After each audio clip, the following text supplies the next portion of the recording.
درود پاک کب کب کہاں کہاں اور کیسے کیسے کام آتا ہے۔ ایک بہت ہی خوبصورت واقعہ، بڑا ایمان افروز واقعہ ہے جو میں آپ کے سامنے پیش کرتا ہوں۔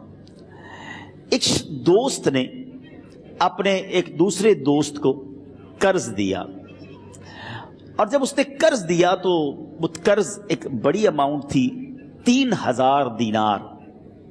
وہ ٹائم آ گیا جب اس ٹائم وہ قرض لینے کے لیے اپنے دوست کے پاس گیا کہ بھائی مجھے میرے پیسے واپس دو، تو اس نے کہا کہ پیسے تو نہیں ہے میرے پاس، میں کولیپس ہو گیا ہوں، بزنس اب میرا ختم ہو گیا ہے، میں تمہاری رقم نہیں دے سکتا۔ اس نے ایک اور ٹائم دے دیا اسے کہ ٹھیک ہے اب اتنے وقت دنوں کے بعد میں دے دوں گا۔ وہ ٹائم بھی گزر گیا، اور جب وہ ٹائم بھی گزر گیا تو اس کے بعد اس دوست نے کہا کہ اب تو پیسے دے دو بھائی، میرا ٹائم پورا ہو گیا ہے۔ پھر نہ دے سکا ٹائم۔ آخر کار معاملہ جو ہے وہ کورٹ میں چلا گیا، قاضی کے پاس چلا گیا۔ اب قاضی نے جس کو پیسے دینے تھے اس کو بلایا اور کہا کہ بھائی آپ کو اس کے پیسے دینے ہیں؟ کہتا ہے ہاں پیسے تو دینے ہیں۔ تو کہا پھر دیتے کیوں نہیں ہو؟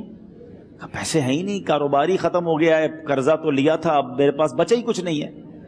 تو کہا اچھا اب یہ بتاؤ کہ کب دو گے، کیسے دو گے؟ اس نے کہا بس میرے پاس پیسے ہی نہیں ہیں۔ تو کہا اب تمہارے پاس 30 دن کا ٹائم ہے، 30 ڈیز میں یا تو اس کے پیسے لوٹا دو یا 30 دن کے بعد تمہیں قید کر دیا جائے گا۔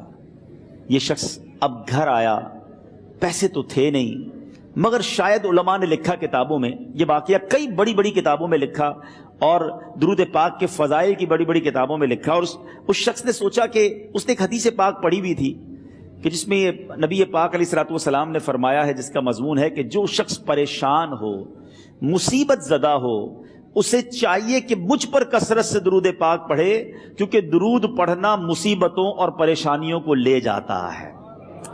اب اس عاشق رسول نے سوچا اور تو کچھ ہے نہیں، اب میں درود پاک پڑھنا شروع کرتا ہوں۔ صبح سے لے کر شام تک وہ درود پاک پڑھنے لگ گیا۔ 27 دن گزر گئے، only 3 days left، 3 دن باقی تھے قاضی کے پاس جانے میں۔ 27 دن گزر گئے درود پڑھتے پڑھتے۔ جب 28ویں رات آئی تو آنکھیں تو بند ہوئیں، مگر خواب میں اسے ایک آواز آئی، گھبراؤ نہیں، تمہارا قرضہ ادا کر دیا جائے گا، تمہارا مسئلہ سالو ہو جائے گا۔ صبح اٹھتا ہے، درود پاک پڑھ رہا ہے، مگر کہتا ہے یہ آواز سے تو مسئلہ حل نہیں ہوگا، پیغام کیا ہے اسے سمجھ نہ آیا۔ 28واں دن گزر گیا، 29ویں رات آ گئی، مگر اب آنکھیں بند ہوئیں اور قسمت جاگ اٹھی۔ نبی پاک صاحب لولاک صلی اللہ تعالیٰ علیہ وسلم خواب میں تشریف لائے، اور پیارے آقا صلی اللہ تعالیٰ علیہ وسلم نے فرمایا گھبراؤ نہیں، علی بن عیسیٰ وزیر کے پاس جاؤ، وہ تمہارا قرضہ ادا کر دے گا۔ اب یہ عاشق رسول صبح اٹھا تو ویری فریش، حشاش بشاش کہ اب تو کام ہو گیا، نبی پاک نے خواب میں آ کر بشارت دی ہے۔ مگر پھر ذہن میں سوال آیا کہ علی بن عیسیٰ کے پاس جاؤں گا تو ثبوت کیا ہے، پروف کیا ہوگا؟ میں جا کر اس کو کہوں گا کہ میرا قرضہ دے دو، تو ایسے تو قرضہ نہیں دے دینا، اور میں نے اس کو کہا کہ مجھے نبی پاک نے خواب میں کہا ہے، اور اس نے اگر مجھ سے کوئی نشانی مانگی تو میں نشانی کیا دوں گا؟ آخری دن تھا، 29واں دن تھا، وہ بھی درود پڑھتے پڑھتے گزر گیا۔ 30th نائٹ آ گئی، صبح وہ دن ہے جب عدالت میں جانا ہے۔ اب اس رات پھر نبی پاک علیہ الصلوۃ والسلام خواب میں تشریف لائے، اور آقا علیہ الصلوۃ والسلام نے فرمایا کہ علی بن عیسیٰ وزیر کے پاس جاؤ، وہ تمہارا قرض ادا کر دے گا۔ کہ حضور چلا تو جاؤں گا، لیکن اگر وزیر نے مجھ سے کوئی نشانی طلب کی تو میں کیا جواب دوں گا؟ پیارے آقا علیہ الصلوۃ والسلام نے کمال کا ارشاد فرمایا کہ علی بن عیسیٰ سے کہنا کہ تم روزانہ فجر کی نماز کے بعد 5000 بار درود پاک پڑھتے ہو، یہ راز فقط تم جانتے ہو اور تمہارا رب جانتا ہے۔ اب یہ جب صبح اٹھا تو ایک نشانی بھی مل چکی تھی۔ عدالت میں جانے سے پہلے وزیر کے دربار میں پہنچ گیا، اسے یہ ڈر تھا کہ آج پیسے نہ لوٹائے تو سزا ہو سکتی ہے۔ جب وزیر کے دربار میں پہنچا تو وزیر اپنے مشیروں کے ساتھ بیٹھا تھا۔ کہا مجھے آپ سے بات کرنی ہے۔ کہا بتاؤ کیا بات کرنی ہے؟ کہا میں ایک پیغام لایا ہوں آپ کے لیے۔ اچھا کس کا پیغام لائے ہو؟ کہا میں نبی پاک جناب محمد مصطفیٰ صلی اللہ تعالی علیہ وسلم کا پیغام لایا ہوں۔ وہ عاشق رسول وزیر تھا، کہتا بتاؤ میرے آقا نے کیا پیغام دیا ہے؟ کہ حضور میں 3000 دینار کا مقروض ہوں، آج آخری دن ہے اور میرے آقا نے مجھے بشارت دی ہے کہ آپ سے کہوں کہ آپ میرا قرض ادا کر دیجئے۔ علی بن عیسیٰ کہتا ہے کوئی ثبوت ہے آپ کے پاس؟ ہے کوئی دلیل بھی ہے آپ کے پاس؟ میں کیسے مان لوں کہ آپ کو نبی پاک علیہ الصلوۃ والسلام نے بھیجا ہے؟ عاشق رسول کہتا ہے خالی ہاتھ نہیں آیا، میرے آقا نے مجھے دلیل بھی عطا فرمائی ہے، مجھے ایک ایویڈنس بھی دیا ہے، اور پروف یہ ہے حضور کہ آپ روزانہ صبح فجر کی نماز کے بعد نبی پاک صلی اللہ تعالی علیہ وسلم کی بارگاہ میں درود و سلام کا نذرانہ پیش کرتے ہیں۔ جب تک 5000 کا عدد پورا نہیں ہوتا آپ اس وقت تک کسی اور سے بات نہیں کرتے، اور اے وزیر صاحب یہ راز صرف آپ کو پتا ہے اور آپ کا رب جانتا ہے۔ اللہ اکبر! وہ وزیر تو جس کو کہے نا جھوم اٹھا، ایسا عاشق رسول وزیر تھا جو روزانہ صبح 5000 درود پڑھتا ہو، اس کی تو عید ہو گئی نا۔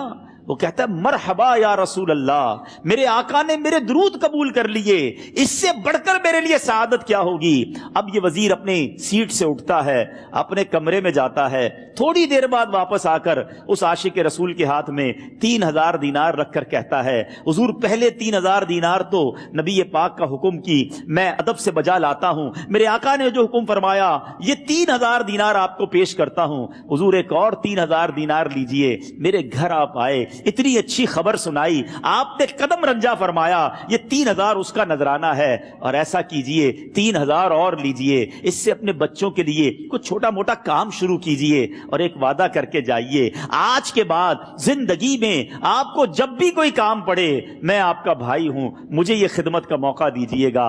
اللہ اکبر! وہ مقروض جو ایک رات پہلے 3000 دینار کا مقروض تھا، ہو سکتا ہے اس کے بیک آف مائنڈ یہ بھی چل رہا ہو کہ اب شاید کل میں نے جیل میں جا کر عدالت میں جا کر گرفتاری دے کر جیل میں جانا ہے، مگر اب 9000 دینار ہاتھ میں ہیں۔ عاشق رسول جھومتا ہوا نبی پاک کی یاد میں گھومتا ہوا اب عدالت میں پہنچا۔ عدالت میں everybody expecting over there کہ آج اس نے آنا ہے اور آ کر کہنا یہی ہے کہ پیسے تو نہیں ہیں، گرفتار کر لو، مگر جا کر اس عاشق رسول نے 3000 دینار جج صاحب کے ہاتھ میں رکھ دیے۔ قاضی کہتا ہے پہلے تو یہ بتاؤ پیسے آئے کدھر سے؟ تم تو کہتے تھے غریب ہوں، تم تو کہتے تھے کاروبار نہیں ہے، ایک مہینے میں اتنی بڑی رقم کا انتظام کیسے ہو گیا؟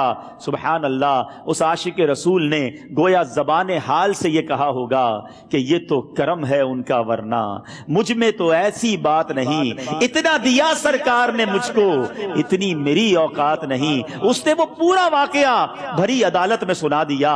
اللہ اکبر! میرے پیارے اسلامی بھائیوں ذرا سوچو پہلے زمانے میں کیسے عاشقان رسول ہوا کرتے تھے، وہ جج وہ قاضی بھی کیسا سرکار علیہ الصلوۃ والسلام کا عاشق تھا۔ اپنی سیٹ سے اٹھتا ہے، بھرے دربار میں بھری عدالت میں وہ اپنے چیمبر میں اپنے کمرے میں جاتا ہے، اور تھوڑی دیر بعد واپس آ کر اس کے ہاتھ میں بھی 3000 دینار ہیں، اور وہ 3000 دینار جو ہے وہ اس عاشق رسول کے ہاتھ میں رکھتا ہے کہ سارا ثواب علی بن عیسیٰ کیسے لے جائے، میں بھی تو نبی پاک کا غلام ہوں، میں تمہارا قرضہ میں ادا کرتا ہوں۔ اچھا، اب ایک اور عجیب سینیریو یہ بن گیا کہ جس نے کیس کیا تھا، جس نے دعویٰ کیا تھا، وہ بھی یہ سارا منظر دیکھ رہا تھا۔ کہتا ہے جج صاحب ذرا رکیے، میں بھی اپنے آقا کا امتی ہوں، اور ایک کام کیجئے قلم کاغذ منگوائیے، اس عاشق رسول کا قرضہ ہی میں معاف کر دیتا ہوں۔ اچھا، اب عاشق رسول نے وہ واپس 3000 دینار جو جج صاحب نے دیے تھے وہ واپس جج صاحب کو دیے کہ حضور یہ پیسے آپ ہی رکھ لیں، قرضہ ہی معاف ہو گیا، اب آپ کے پیسے کا میں نے کیا کرنا ہے؟ جج صاحب کہتے ہیں جو پیسے نبی پاک کے نام پر نکالے ہیں اب مجھے واپس نہیں چاہیے، یہ بھی تم اپنے ساتھ لے جاؤ۔ اللہ اکبر! میرے میٹھے اسلامی بھائیوں، وہ عاشق رسول ایک رات پہلے 3000 دینار کا مقروض ہے، اب 12000 دینار لے کر گھر کو واپس جا رہا ہے۔ اس ایک واقعے کے اندر جو ہم سب کے لیے درس ہے، جو ہم سب کے لیے پیغام ہے، شاعر لکھتے ہیں نا، دکھوں نے تم کو جو گھیرا ہو تو درود پڑھو،